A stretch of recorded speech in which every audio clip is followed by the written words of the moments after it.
Mesdames, Messieurs, bonsoir et bienvenue au 20h sur Equinox Télévision. À la une de ce journal, gestion collective du droit d'auteur de l'art musical, l'imbroglio persiste au Cameroun avec la création hier d'une nouvelle société en Bengui. C'est dans le nord-ouest Cameroun au moment où le comité ad hoc mis sur pied par les services du secrétaire général du Premier ministère sont en train de mettre en place et de trouver les voies et moyens pour que cette situation qui perdure depuis 2008 trouve une issue, une voie d'issue. Nous reviendrons dans ce journal sur ce qui passe pour être un bras de fer entre le Premier ministère et le ministère des Arts et de la Culture. Contrat de désendettement et de développement, un peu plus de 120 milliards de francs CFA consacrés à la santé et à l'éducation au Cameroun sont en souffrance dans les caisses de la Banque des États d'Afrique centrale. Le constat est fait par la plateforme d'information et des dettes sur le Cameroun. C'était au cours d'une session tenue à Yaoundé. Voilà pour les titres.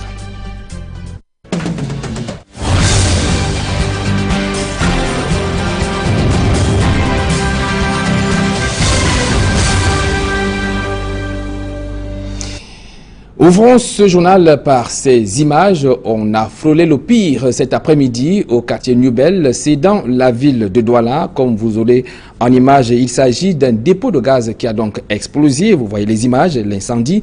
D'après les informations, c'est déclaré aux environs de 15 heures. On apprend que c'est suite à la pratique du siphonnage par les employés de ces dépôts presque englués dans ce quartier que les flammes donc sont parties. Plusieurs maisons d'habitation ont été consumées par les flammes, mais on ne déclare aucune perte en vie humaine. Nous y reviendrons plus en détail sur cette information au cours de nos prochaines éditions. Eh bien, on ouvre à présent ce dossier consacré à la gestion collective du droit d'auteur de l'art musical avec la mise sur pied d'une nouvelle société. C'était hier du côté de Bengui, dans la région du nord-ouest Cameroun. C'était lors d'une cérémonie de remise des guitares, cérémonie à laquelle prenait part la ministre des Arts et de la Culture. Retour sur cet événement avec Sam Sévérango et Aboubakar Mbekou. Le syndicat camerounais des musiciens avait appelé à une mobilisation de ses membres en vue d'une cérémonie de remise de quelques 250 guitares à Bamenda dans le nord-ouest. L'opération terminée, tout le monde se retrouvera ici en Bengui pour la constitution des actifs d'une nouvelle société à capital variable relevant du droit d'auteur des artistes musiciens. Finalement, ce sera l'information principale qui ressort de ces assises, auxquelles ont pris part quelques fortes têtes des milieux artistiques en vue de former la Société camerounaise civile de musique, la SOCACIM. Une initiative propre aux ayants droit a tenu à préciser Louis Roméo Ndoumbe Dika, le président du SICAMU, dont le nom ne figure pas sur la liste des 25 personnalités qui composent le conseil d'administration provisoire. Le rassemblement de Mbengui, comme on peut le voir, a drainé grand monde, preuve d'une prise de conscience, même tardive, chez les musiciens. Doit-on y voir de la manipulation? Les artistes approchés ici affirment que non, arguant de ce que toutes les tendances des associations étaient représentées. Après avoir procédé à la mise en liquidation et à la dissolution de la SOCAM, les organisateurs se sont félicités d'avoir rassemblé quelques 1000 personnes comme une sacrée prouesse. Et dans le nouveau conseil d'administration provisoire, des noms qui reviennent: Moussa Aïssam, Eko Roosevelt, Moïse Koueguin, Ama Pierrot, John Boulet, Charline Nelly, Messi Ambroise, Afo Akom, Louis de Koum, Patoubas, Beko Sadé, Davis Mambo. Le bureau exécutif sera constitué au cours d'une prochaine réunion, à charge pour celui-ci de préparer le dossier de demande d'agrément à déposer au ministère des Arts et de la Culture. On attendra de voir dans quelles circonstances l'initiative d'un Bengui pourra prospérer dans les tout prochains jours sans qu'on soit obligé d'assister à de nouveaux rebondissements. Eh bien, il faut noter après ce reportage de Sam Sévérango que cette nouvelle société, dans le cadre de la gestion collective de l'art musical au Cameroun, est mise sur pied au moment où le comité ad hoc mis sur pied par le secrétaire général des services du Premier ministère est à pied d'œuvre et est en train de réfléchir sur trouver les voies et moyens de sortie des crises. Dans ce secteur d'activité, eh bien, il y a une certaine opinion qui pense que la ministre des Arts et de la Culture, à travers cet acte, fait preuve de rébellion et même d'insubordination vis-à-vis de sa hiérarchie. Retrouvons une fois de plus Sam Sévérango pour plus de détails. Amatou Toumouna et la crise du droit d'auteur au Cameroun. L'intitulé pourrait bien faire l'objet d'un court-métrage où l'on verrait l'actrice principale tantôt en accord avec les musiciens chantant et dansant, tantôt en désaccord avec ces derniers lorsque les intérêts des deux parties ne convergent plus. Quelquefois même en indélicatesse avec la justice de son pays. Et dans le dernier épisode, dans une sorte de rébellion ouverte avec les membres de son propre gouvernement, y compris ses patrons. Car cette fois, la ministre nous aura fait boire le calice jusqu'à la lie.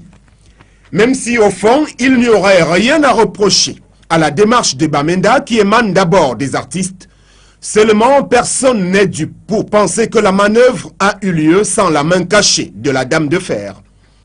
Elle qui avait déjà réussi par le même procédé à pistonner la naissance de la SOCAM en 2008 vient de réussir un nouveau coup de force au moment même où la commission ad hoc chargée de réfléchir sur la question est à pied d'œuvre au Premier ministère. À la création de cette entité de travail, on avait pensé que la ministre ferait profil bas. Au contraire, par cet acte qui encourage la mise sur pied de la SOCACIM, Amatou Toumouna crée un précédent qui vient mettre à mal la cohésion recherchée dans le travail gouvernemental. On peut dès lors espérer un arbitrage des plus hauts responsables de l'État. Mais l'affaire est bien compliquée aujourd'hui, en ceci que ce sont les ayants droit, les musiciens en l'occurrence, qui officiellement sont à la manœuvre.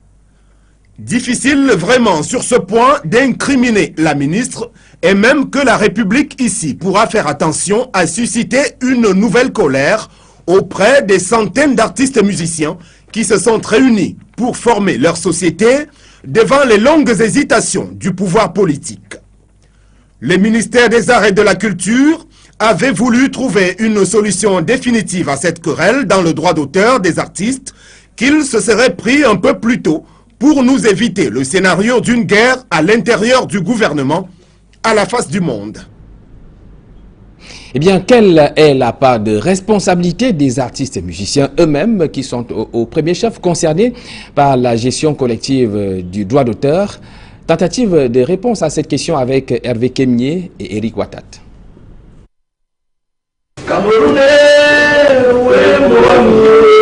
Les artistes et musiciens sont-ils des faire valoir au pays de Manu Dibango? Si la question taraude les esprits des mélomanes et autres consommateurs de l'art musical, leur mutisme et leur rôle trouble laissent croire que les artistes musiciens camerounais ont complètement jeté les armes dans cette affaire de création d'une société de gestion de droits d'auteur. Très amorphes, les artistes musiciens camerounais sont en panne d'inspiration quand il s'agit de trouver des solutions importantes dans cette crise profonde de gestion du droit d'auteur. Malgré les multiples rencontres, chaque artiste musicien veut jouer sa partition sur une scène sans accompagnateur. Dans ce méli-mélo, les désaccords persistent. Les artistes et musiciens évoluent en rang dispersé. La responsabilité collective pour sauver leur métier n'a jamais été une priorité pour les créateurs des œuvres de l'esprit. L'harmonie qui fait le charme des chansons n'est pas la chose la mieux partagée chez les artistes et musiciens camerounais. Face à ces sons discordants, les artistes et musiciens camerounais sont condamnés à jouer les rôles ingrats, voire celui des spectateurs, cédant ainsi le podium central à la ministre des Arts et de la Culture. Impuissants, les artistes musiciens camerounais regardent la ministre des Arts et de la Culture donner le la. Eh bien, j'annonce que nous allons poursuivre le débat autour de cette gestion collective du droit d'auteur de l'art musical au Cameroun avec notre invité, Prince Didier Yango. Il est en même temps le PCA de la SOCAM, il est l'invité de la deuxième partie de ce journal. Ce journal se poursuit en parlant cette fois-ci des fonds du contrat de désendettement et de développement. Les ministères en charge de la santé et de l'éducation refusent de consommer un peu plus de 120 milliards de francs CFA. La plateforme d'information et d'action sur la dette du Cameroun qui note que cet argent est en souffrance dans les caisses de la Banque d'État, la Banque des États de l'Afrique centrale. Plus de précisions avec Emmanuel Diop et Marcelin Gansot. Ce ne sont pas les besoins à satisfaire qui manquent. Dans un contexte où les populations ont des réels soucis d'accès à l'eau potable, à l'école, à l'électricité et autres services sociaux de base. Et pourtant, beaucoup d'argent issu des fonds C2D orne les caisses de la Banque des États de l'Afrique centrale. On se rend compte au mois d'avril 2015 que 129 milliards sont toujours en souffrance dans les comptes de la BEAC. Et pourtant, ils sont destinés à des projets des ministères précis. Et ces ministères principalement, c'est le ministère de la Santé qui a encore dans les comptes de la BEAC les fonds du CDD de première génération. Et il y a le ministère de l'Éducation nationale. C'est bien la preuve que la mise en œuvre du C2D rencontre beaucoup de difficultés. La maîtrise d'ouvrage. Pour construire les salles de classe, on se serait attendu qu'on ait une ou deux entreprises qui gagnent le marché. Mais localement, on n'a pas d'entreprise qui puisse fournir une offre globale. Donc il faut concasser pour que quand on construit dans le nord-ouest, soit des entreprises du nord-ouest, à l'ouest, entreprises de l'ouest, extrême nord. Mais même là également, on a des régions qui n'ont pas d'entreprise localement pour faire le travail. C'est dans ce regard froid que la plateforme d'information et d'action sur la dette a voulu jeter en réunissant ses membres à Yaoundé. Il en est ressorti quelques propositions susceptibles d'améliorer l'exécution actuelle du C2D. Il faut à la fois que des projets émergent, des projets forts, mais aussi que des facilités de décaissement soient données pour que ces projets puissent être financés, qu'un certain nombre d'entreprises se mettent aujourd'hui au travail. L'AFD s'est engagé à accompagner les ministères sectoriels. D'abord, dans le montage des projets, sur le format du C2D. Maintenant, il reste le frein du ministère des marchés publics pour que tous les ministères maîtrisent les nouvelles exigences de passation des marchés. Cette réflexion est engagée au lendemain de la réunion du comité d'orientation et de suivi du C2D. Réunion au cours de laquelle d'autres membres du gouvernement ont souhaité intégrer le champ de financement, alors même que l'argent déjà disponible n'est pas utilisé totalement. Quel paradoxe! En politique, ni John Frundi veut siffler la fin de la récréation dans le Vouri. Le leader du Social Democratic Front de retour des États-Unis où il a été distingué pour ses efforts en faveur de la préservation de la paix au Cameroun entre 1990 et 2015. Il a tenu donc hier à Douala à réitérer que le SIF est un parti structuré. Le compte rendu d'Innocent Abega et Serge Alaoutou. Dans l'un des salons de la résidence du premier vice-président du Social Democratic Front, Ni John Frundi exhibe la distinction fraîchement ramenée de Los Angeles aux États-Unis. Le chairman du SDF vient d'être récompensé pour ses efforts en vue du maintien de la paix au Cameroun pendant 25 ans. Une récompense qu'il dédie à tous les combattants de la liberté de son parti.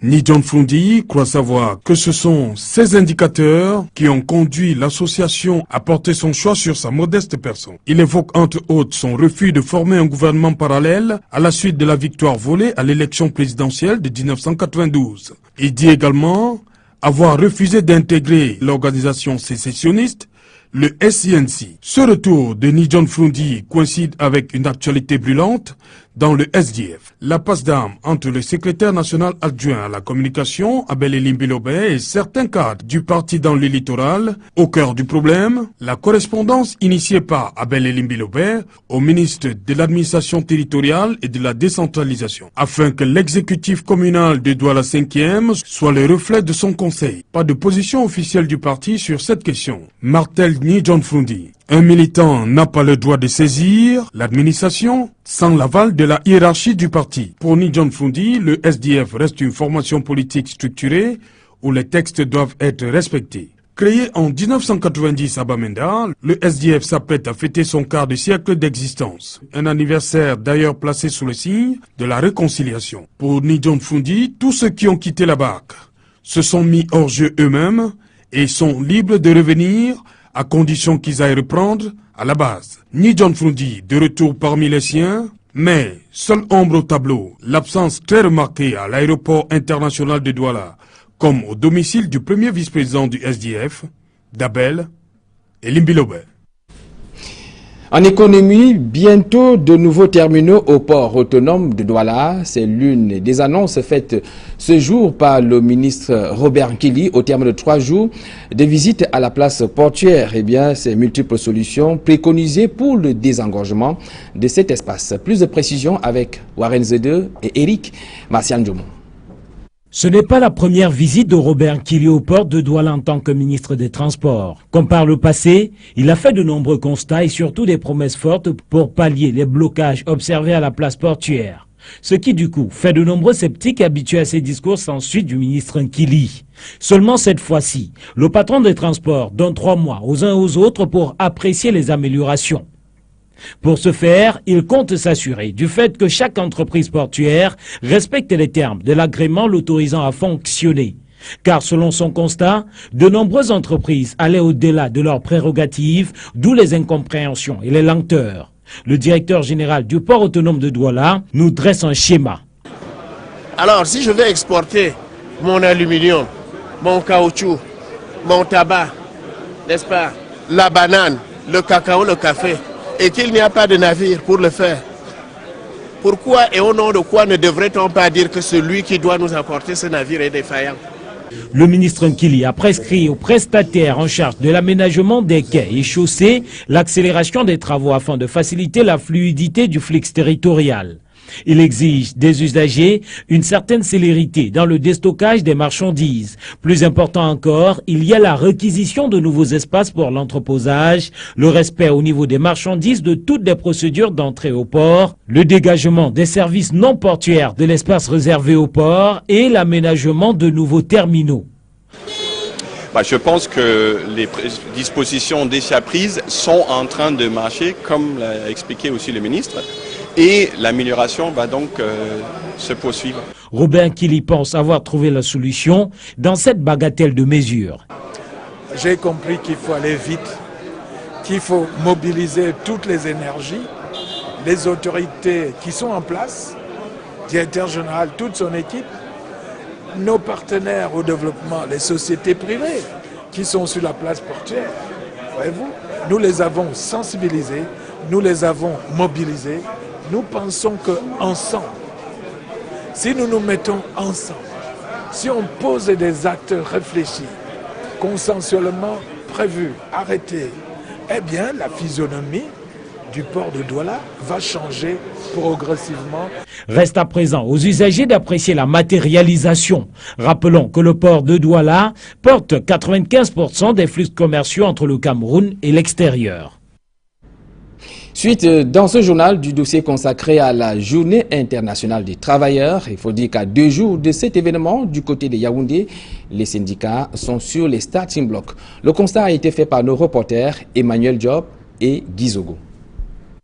C'est la veillée d'armes chez les syndicats à 2 jours de la 139e édition de la Journée internationale des travailleurs qui se célèbre cette année sous le thème « Construire l'avenir du Cameroun dans la paix, la solidarité et le travail décent ».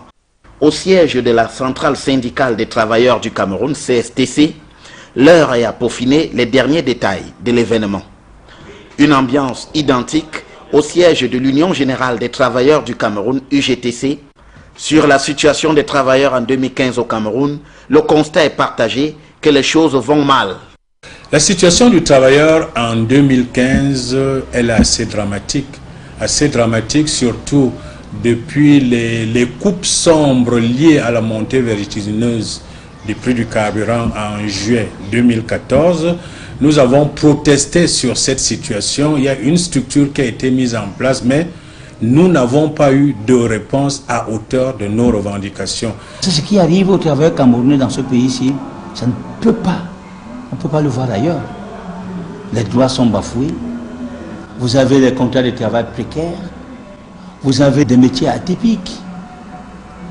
Mais c'est fait comme s'il y a une malédiction qui est tombée sur les travailleurs camerounais. Toutefois, les méthodes diffèrent d'un syndicat à l'autre. La CSTC semble mettre beaucoup d'eau dans son vin. C'est un peu par amour de notre pays que nous ne décidons pas d'aller dans une grève vraiment sur toute l'étendue du territoire. Ce qui n'est nullement le cas à l'UGTC. Notre rôle, c'est de dire aux gens d'aller dans la rue, marcher, gréver. C'est notre rôle. Maintenant, il restera à ceux qui souffrent de nous suivre ou bien de devenir des stoïques, comme la majorité des Camerounais est devenue stoïque. La fête du 1er mai promet donc bien des désaccords quant aux revendications en faveur des travailleurs. Eh bien, la suite de ce dossier, ça sera demain, un jour seulement avant la célébration de la journée internationale consacrée aux travailleurs. Cette information avant la deuxième partie de ce journal, la Société des plantations du Haut-Pendja célèbre ses employés. 150 d'entre eux ont reçu vendredi dernier des distinctions honorifiques du travail, couronnant ainsi leurs nombreuses années d'efforts. C'était en présence du ministre du Travail et de la Sécurité sociale. Reportage. Tout seul, le ministre du Travail et de la Sécurité sociale n'aurait sûrement pas pu épingler les médailles d'honneur du travail à tous ces heureux récipiendaires de la Société des plantations du Haut-Pendja. 1150 agents honorés en tout pour les différentes catégories répertoriées dans l'univers du travail. Ce qui ce jour-là a donné 886 médailles en argent, 789 de vermeil contre 189 en or. Ce sont des sentiments de joie et de bonheur d'avoir réussi à obtenir 3 médailles. Et je dois tout simplement remercier mon entreprise, la PHP, son directeur général et mes collaborateurs avec qui j'ai travaillé pendant tout ce temps, parce que c'est tout ce travail-là qui a permis à ce que j'ai ces médailles aujourd'hui. C'est une grande marque de reconnaissance de l'État envers nous, les récipiendaires. C'est également et surtout une grande récompense de la part de l'employeur. Ce qui scelle davantage le partenariat que nous entretenons, c'est-à-dire patron, employé. Lors de sa prise de parole, le représentant des délégués du personnel a insisté sur la qualité des rapports avec la direction de l'entreprise. D'excellents rapports, selon lui, entretenus par un dialogue permanent. Le dialogue qui est installé au sein de notre entreprise, voulu évidemment par notre directeur général, qui accorde un souci particulier au social, voudrait que toutefois qu'il y ait un problème, qu'on n'hésite pas à lui en parler. Les portes sont ouvertes, c'est-à-dire qu'il n'y a pas de mythe, de distance, de barrière entre la direction générale et nous, non. Le ministre du Travail et de la Sécurité sociale va lui aussi abonder dans le sens du dialogue social. Grégoire Rona a d'ailleurs instruit le directeur général de la Société Les Plantations du Haut-Pendja d'accentuer le dialogue social. Au regard des résultats obtenus depuis sa création, l'État du Cameroun accompagne la PHP. En vous octroyant une nouvelle concession dans l'océan, je pense que le gouvernement vous apporte la preuve, s'il en était encore besoin par ailleurs, de son soutien dans les efforts d'expansion de vos activités pour que vous puissiez créer encore plus d'emplois et plus d'emplois décents dans notre pays. Créée en 1973, la PHP couvre une superficie de plus de 5300 hectares, dont 3000 sont irrigués par 45 pompes. Elle emploie plus de 6000 personnes, est spécialisée dans la production de la banane et de l'ananas. Des prévisions annoncent 168 000 tonnes en 2015, dont 97% sont destinés au marché européen. Eh bien, dans quelques poussières de secondes, nous allons parler de la gestion collective du droit d'auteur de l'art musical au Cameroun, après ceci.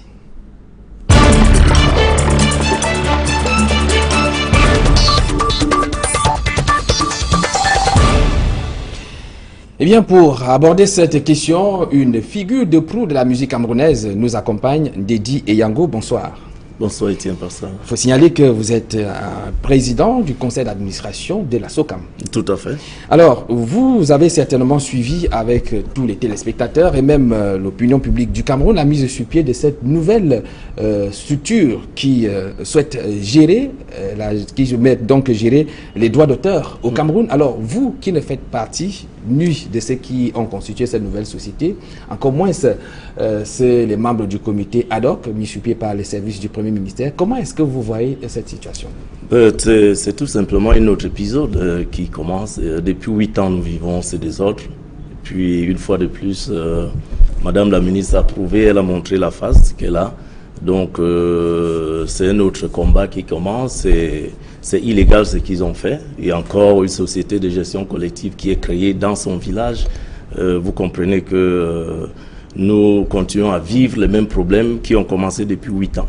Alors, on se rappelle quand même qu'il y a quelques jours, Sambéné, et vous preniez le retour sur la même table de discussion des artistes et musiciens. Alors, quelle est, par exemple, la mise sur pied de cette société? Qu'est-ce que ça vient mettre? Est-ce que ça vient mettre à mal tout ce que vous avez initié? Pas du tout. Je pense que ce que nous avons toujours voulu, c'est de faire marcher les choses. Et encore, je le rappelle ici, en tant qu'un artiste, éditeur, producteur, productif, le désordre ne me profite pas. Donc j'ai toujours tenu à apporter ma contribution, à aller dans le sens de l'apaisement, aller dans le sens de la construction. Mais certaines personnes cherchent toujours à créer le désordre, et ces personnes qui sont soutenues par Madame le ministre. Donc je vais dire aujourd'hui, nous nous sommes mis ensemble parce qu'on s'est dit, Sambéné est le dernier PCA élu par les artistes avec la CMC. Je suis le dernier PCA élu au Palais de Congrès le 2 novembre 2013 à la SOCAM, à la tête de la SOCAM. Nous sommes ceux-là qui peuvent aujourd'hui se mettre ensemble et faire des propositions et appeler les uns les autres. Mais comme ils ne veulent pas que ça s'arrange, à chaque fois qu'on a tenté trouver une solution, ils trouvent toujours un moyen de mettre le désordre, et c'est le cas aujourd'hui. La preuve en est que l'été à Douala, lors de ce fameux syndicat d'ailleurs Sikamu, qui est dont le promoteur Romeo Dika, qui fait le tour de Cameroun pour distribuer les guitares, sous prétexte de distribuer les guitares en fait, elle a toujours été là. Et elle a intervenu en disant, allez chercher M. Ndedi Eyango et Sambéné. J'ai compris, et nous avons compris que c'était encore de la démagogie. Alors, mais Prince Ndedi Eyango, on note quand même que ce sont des artistes musiciens, des figures de proue. Vous avez d'ailleurs pu apprécier dans ce reportage, qui font quand même partie de ces syndicats. Alors, finalement, quel écoutez, lorsqu'on parle des syndicats au Cameroun, c'est les mêmes artistes certains artistes, ce n'est pas tous les artistes, c'est les mêmes artistes qu'on retrouve dans les syndicats de Raymond Tchenga, c'est les mêmes artistes qu'on retrouve dans les syndicats d'Angoula, c'est les mêmes artistes qui sont dans les syndicats de Romeo Dika. Donc, c'est pas parce qu'on voit des artistes qu'on reconnaît que ça reste quand même crédible, mais vous verrez que c'est les mêmes personnes qui sont toujours derrière ces désordres. Et lorsque je regarde les conseils d'administration qu'ils ont mis sur pied, c'est les mêmes gens que nous avons battus aux élections le 2 novembre 2013. Et c'est les mêmes gens qui ont géré le comité ad hoc au ministère de la Culture, je veux dire des arts et de la culture. Je sais pas, on n'avance pas. Et il y a beaucoup d'artistes qu'on ne retrouve pas là-bas. Beaucoup d'artistes ont reçu cette pression de se retrouver à Bamenda, comme Campbell Bryant, il n'a pas été. Alors, maintenant, comment est-ce que on peut... Pourquoi est-ce qu'on n'en arrive pas à la gestion de collectifs des droits d'auteur n'arrive pas à se passer comme partout ailleurs? Vous êtes un artiste de renommée internationale, vous avez fait plusieurs pays. Comment est-ce que vous n'arrivez pas à compliquer l'exemple de ces pays où vous arrivez parfois? Je pense que ce qui se passe, le cas du Cameroun, en tout cas, c'est parce que la tutelle, s'il faut le dire ainsi, s'ingère dans la gestion du droit d'auteur. Et ce n'est pas son rôle. Même quand vous lisez la loi 2000, le ministère des Arts et de la Culture n'a pas le droit d'imposer les PCA et de les enlever, ou encore de contrôler, d'envoyer des contrôles comme la CPMC qui va faire le contrôle dans une société de gestion collective qui est une société privée. Donc je dis, c'est le problème que nous connaissons. À partir du moment où la tutelle ne joue pas son rôle, il n'y aura jamais de l'ordre. Et encore aujourd'hui, où le Premier ministre a créé un comité ad hoc qui est mis sur pied avec des gens sérieux.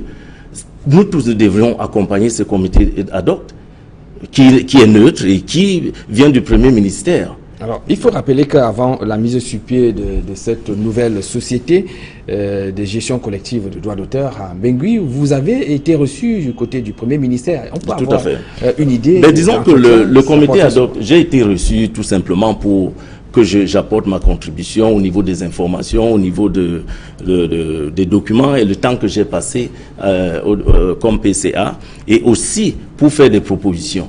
Donc je pense que ce comité est mieux placé pour amener de l'ordre et puis pour résoudre le problème du droit d'auteur au Cameroun.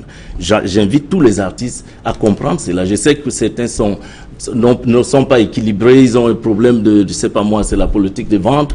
Il suffit qu'on donne 200 000 à un artiste, il se retrouve à Bamenda avec tous ces risques que ça comporte.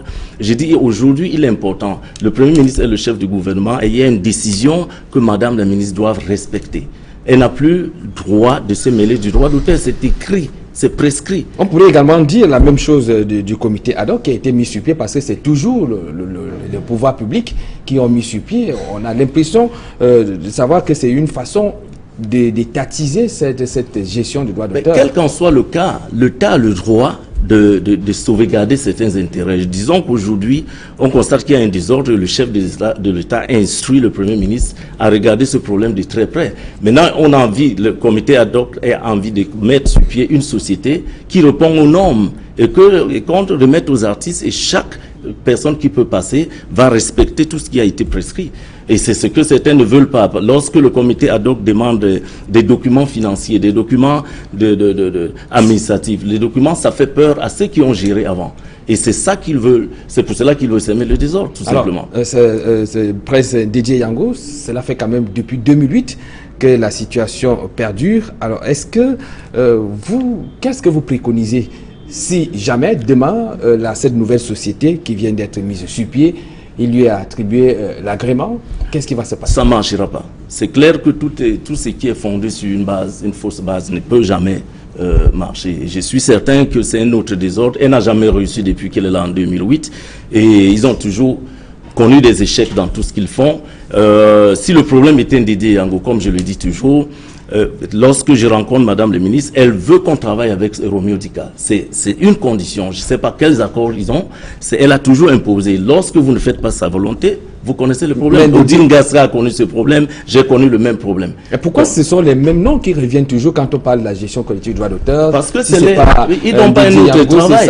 Non, c'est pas Ndédé Yango. Écoutez, Romeo Dika. Écoutez, moi, ça fait peut-être quelques mois ou enfin l'année dernière que je me suis décidé à me lancer dans ce combat parce que j'estime qu'après 32 ans, j'ai beaucoup travaillé et je ne permettrai plus que des gens qui n'ont rien à voir avec nos droits gèrent nos droits. Et puisque c'est mal géré, on se pose la question, qu'est-ce qu'on peut faire pour arranger la situation? Vous nous rassurez qu'il n'y a pas un problème d'ego entre tous ces artistes-là pour que vous puissiez parler d'une même voix? Je pense, nous sommes assis sur la même table avec Sam Bende. Aujourd'hui, nous appelons tous ceux qui ont quelque chose à apporter, que ce soit le même Romeo Dika, nous les attendons qu'on fasse le bilan et que chacun dise ce qu'il peut apporter sur la table. Au lieu de faire les coups bas derrière, ça perdu, ça fait très longtemps que nous sommes dans ce désordre.